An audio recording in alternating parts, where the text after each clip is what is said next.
it's my creative outlet, and I love to garden. I got that from my dad. It's just kind of in my soul.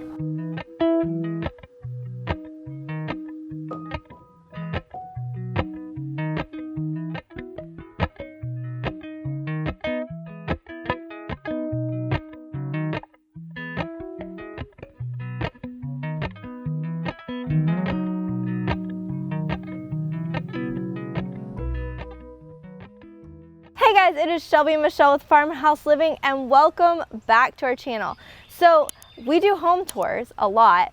Today we are doing a cottage garden tour. Is that what you would call it? Sure. I mean, this is incredible. It's the season for the garden. So Carla reached out to me, and it's Lady Butterbug, right? Lady Butterbug. Well, it happened though that we've had a few people asking about outdoor tours. Yeah. And so it was perfect timing because everything is in full bloom. Yeah. And we are so excited to show you guys. Are not even going to believe this garden. Yeah.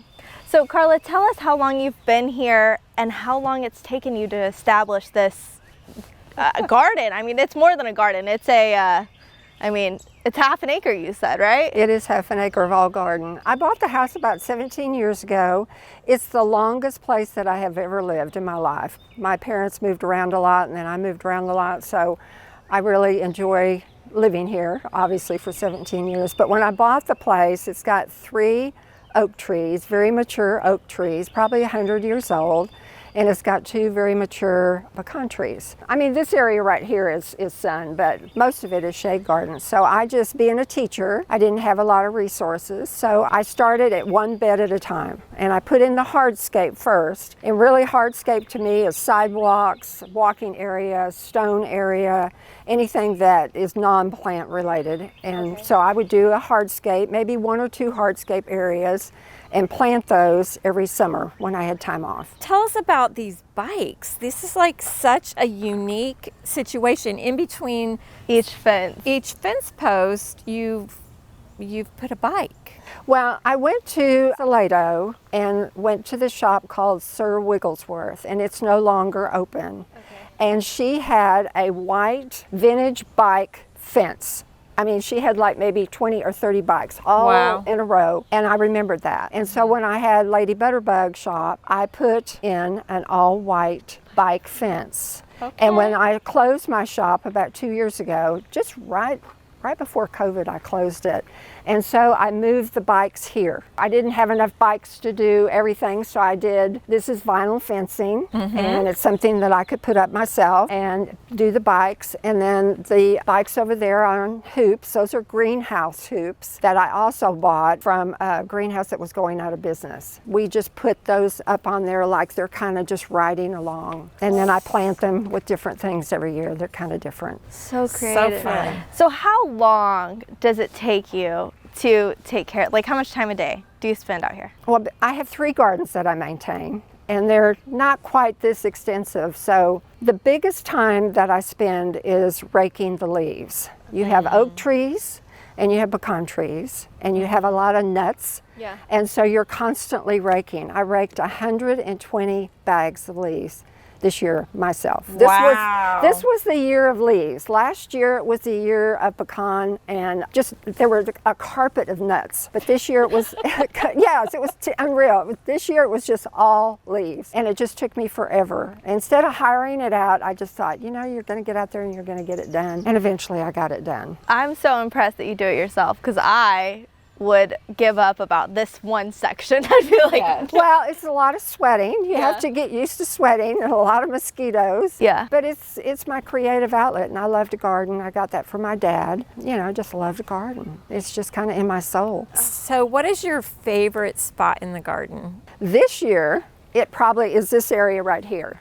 The begonias and the clematis and the hollyhocks. I grew these hollyhocks from seed last year. They were this tall when I planted them, and this is what they came back with this year. They didn't bloom last year, but they bloomed this year, And there's some yellow ones back here. So Will you cut those and bring them inside, or they're just for? I have a hard time cutting. You know, I just put a sign up in the garden for people to come tour the garden. They're welcome to come up. A lady was up here at 7:30 this morning with her dog. And I just want people to be able to enjoy it and see it. You have so many things, interesting things to look at. You have statuary, you have tables, you have awnings, you have like collectibles all throughout, bird houses. There are so many things to see.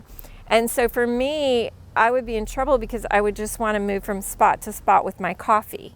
Yep. I come out and sit in the garden, and I'll just sit in different areas. I have a lot of sitting areas. Yeah. And, you know, but I'm such a creative that it just all excites me. I just really get very excited about my garden.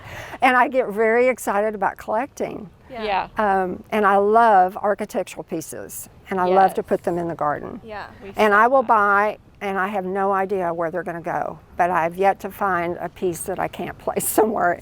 Yeah. Again, with 3 gardens, there's a lot. Yes. There's a lot of possibilities. Yeah. Yes. Yeah.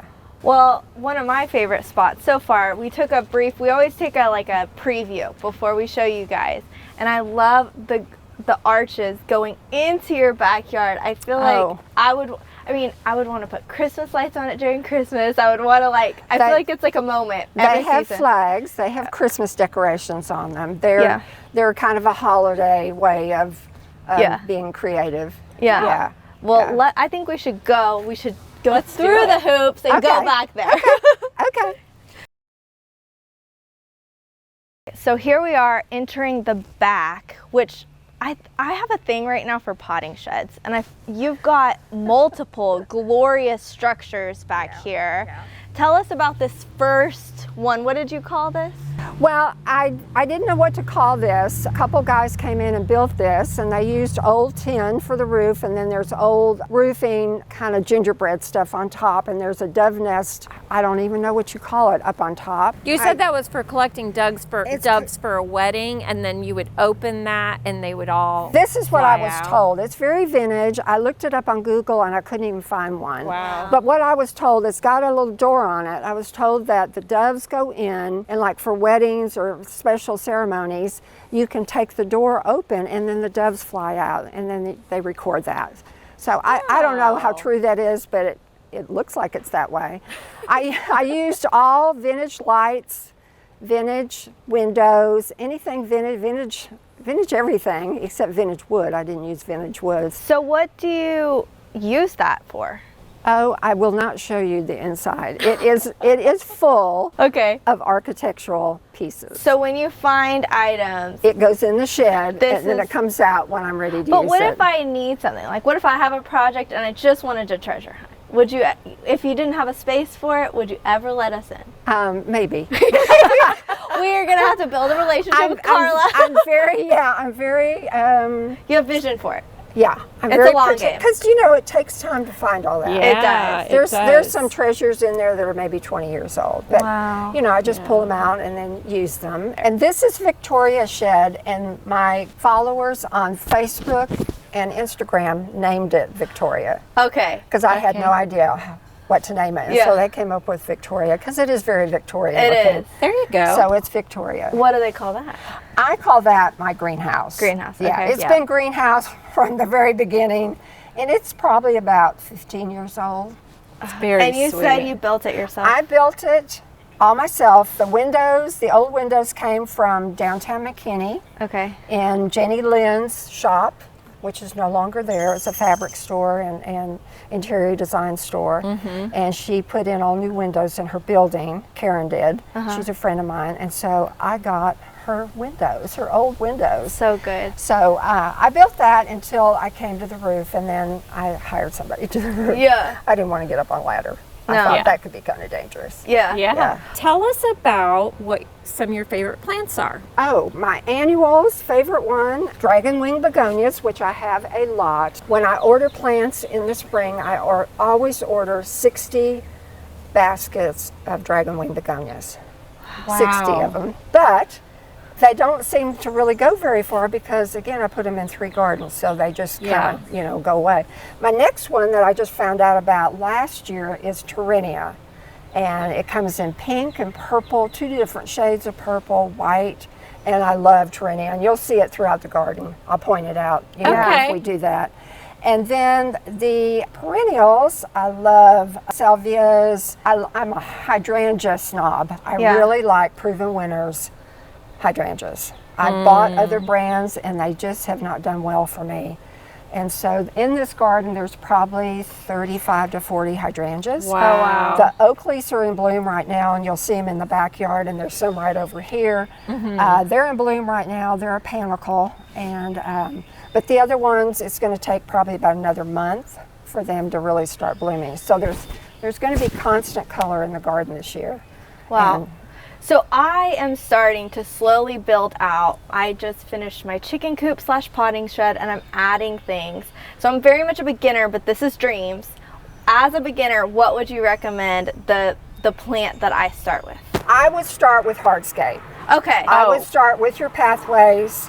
I would start with your buildings. Okay. I would start with anything that plants are going to grow on and get that really solid. Okay. Because you can mess up your garden if you come in later and put in hardscape, because then you got to move plants and do all You're that. right. So start with the hardscape and then go to your plants. Okay. And if you ever need any help with your plants, I'll be happy to help you. Even though I am not an expert, I just know what no. I like and what I'm it going to works. say right now, you are an expert. Only an expert can handle this. Yeah. Well, but I've made many mistakes, and Yeah. I've killed many plants. Many plants have died in my garden. They have died because the weather Yeah. wasn't right. You know, I lost a lot of plants in the freeze 2 years Yeah. ago. A lot. Everyone did. Yeah, and the roses are beautiful this year because of the Christmas freeze. Roses like cold. Okay. Oh. And that's why the roses throughout the neighborhood are so beautiful this year, because Wow. of the cold snap I would that we have had. assumed that would have been bad for them. So No, they go down to like zone 3, so they really like the cold. that's good to so know. they are really, really pretty this year. So that's where I would start on your Okay, garden. that's kind of what we're doing on accident, but we're starting with the Hardscape. shed and the pot, the potting area and all of the pretty stuff that I isn't able to move. You know, got to Yep. stay there. Well, you also have over there. That's your garage. That's my garage. Okay, it's so pretty, and I would assume it was a potting, like something like another structure to like.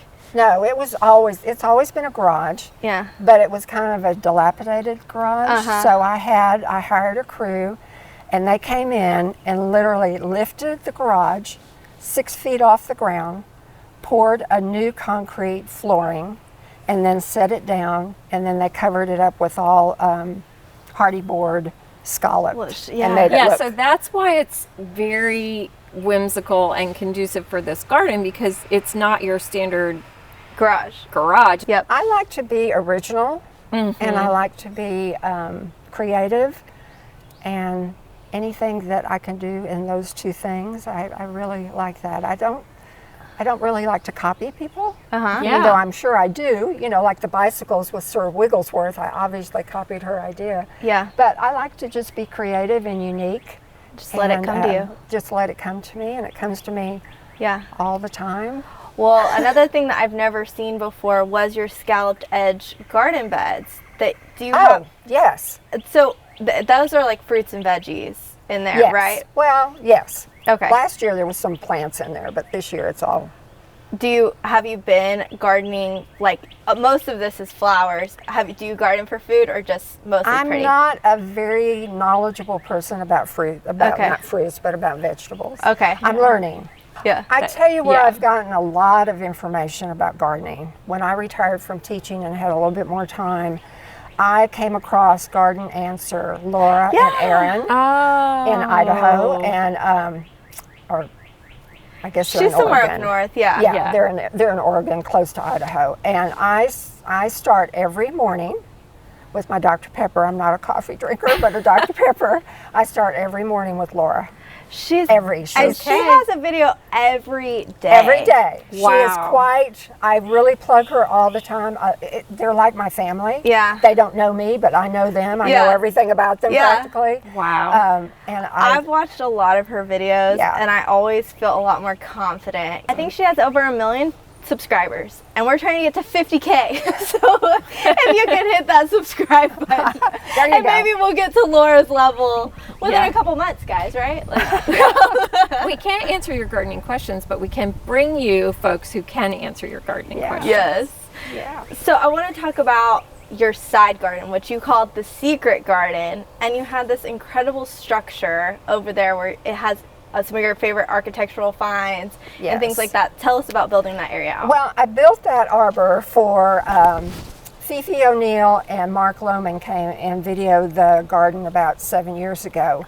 And I wanted something over there on that side. So I built this elaborate structure, put all this architectural pieces and everything on it, and then they didn't photograph it because it was too new looking. Yeah. And I don't blame them. Yeah. But since then it has weathered, and I call it my secret garden because I can go there and nobody can really see me. Yeah. Mm-hmm. So and it has a gate on each it side. has a gate, and it's so very it's private. Yeah. And, It's magical. magical. This property used to be part of the farmhouse that's over here, the Houston farmhouse. And Margaret Houston was the lady that started the first garden club in McKinney. That's fascinating. Yes, and they also did the Christmas tour. Okay. And she has since died, and her grandson Lane owns that property. Well, they divided that property, and Ben West came and was Margaret's brother. Okay. And so they built this house in '52, raised 3 children here, and then I'm the second owner. Wow. And I'm really close with Lane and his brother. That's Well, so cool. it's so apropos that you would buy the home and continue the legacy. It was definitely a God thing. Yeah. That's amazing. Absolutely. And I love the house the way that it's set back. Yeah. And really, it had to be set back because of the 3 trees. Yeah. Where a lot of the other houses are closer to the street. Let's just talk about these beautiful canopies that have these amazing ferns. These are like ferns you see in the Amazon or something. They're like the size of the house. ferns, I but they're always gorgeous. have ferns. When I had the trees trimmed, and I have them trimmed all the time, I had the arborists that were up in the trees, the guys who were up in the trees. I said, while you're up there, could you drop some chains from the high limbs? And they looked at me like, of course I was prepared. I had the chains and everything ready for them, and the hooks and everything. And so that's how they got up there. And they all have drip, and they do really, really well. And That's what but I I've mean. always had ferns hanging. So you have Airbnbs here. I have 2 Airbnbs. One is called Lady Butterbug Cottage. Okay. And one is called Lady Butterbug Guest House. Okay. The guest house is in the shop that I used to have as a retail decorator shop. And then I own another Airbnb down the street that I hope that you'll see someday. Yeah. And they both have full gardens. So they'll get the full experience. Yeah. Yes. And we've told y'all McKinney is just a treasure in Texas. So if you're in Texas area, if you're in McKinney, Dallas, Fort Worth area, you should come see. Oh yeah. There's McKinney shopping. is this historic McKinney, which you can tell when you're in historic McKinney. I don't know if y'all know this. It's the brown street signs. And that designates that you're in historic McKinney. And historic McKinney is the 2nd largest historic district in the state of Texas. Wow. Galveston is the 1st. Oh, interesting. Yes. Well, I will tell you, I'm going to actually make a McKinney home tour playlist on our YouTube because I think we have done like 15, 20 at this point. There are so many good homes in McKinney, Texas, so much character. Homeowners are just thoughtful and so kind. You guys are like literally the nicest. It's really a very tight community. The houses, most of the time they don't even go up on the market. They're just sold. Yeah. Yes. Because people are wanting to come in so badly, and of course your property taxes show that too. They're real proud of the property taxes. Yeah. But this is my 5th house in the historic district. I love the historic district. I moved here from Van Alstyne, where I taught for 23 years. And there's great food here too. Great food. Downtown McKinney is fabulous for the restaurants. Food and shopping. Yeah. We gotta move. But I hope y'all will come back and do the inside of my house. Yeah. That's a little plug right there. I hope you will, because We'll do a little- it's different too. We'll do just a little clip for sure. Can we do a little preview on the side? Yeah, absolutely. Okay. Absolutely. Okay. So tell Carla, tell everybody where to follow you. Oh, okay. And kind of so they can get plugged and see how your garden develops and changes, and you know, follow along. Everything is under Lady Butterbug. Okay. Everything. I have a Carla Ritchie Facebook page, but I never post there. Okay. So, I mean, you can go there, but you're not going to see anything. But everything is under Lady Butterbug, because that's my business name. Okay. And that's where I started everything. Okay, so I will have all that linked in the description. I will also have a pinned comment. Make sure you guys go follow Carla. I'm going to be following so that I can revive my fern, hopefully, and start some hydrangeas and maybe some other things along the way. I'm going to need some help. So Something else that I do, I water with water-soluble fertilizer every week. I have a dosatron system, which is a commercial injector that you hooked up to your hose, so it's very easy, and then all the fertilizer comes through your hose, so it's just like you're watering. And the reason I bought it on a cart is that I cart it down to my other property, and then it saves me a ton of time. So I'm not mixing up fertilizer. I'm not doing any of that like I used to. I just hook it up to the hose, and then the injector pumps it through the hose. So have you officially given us all your secrets now? No. No. maybe we do a follow-up, secrets, all of Carla's secrets. Yeah, you do need to fertilize. You need to fertilize these annuals. But all of that came, really, y'all watch Garden Answer. Okay. Well, thank you so much for sharing your garden with us today. We are so thankful to have met you and gotten a tour. And there is that little sign, so if you are in the area, you can tour personally. Just sneak on in. And we hope you'll watch and subscribe and like and follow this beautiful garden as it changes throughout the year. And we will see you at the next one. Yep. Bye, guys. Bye.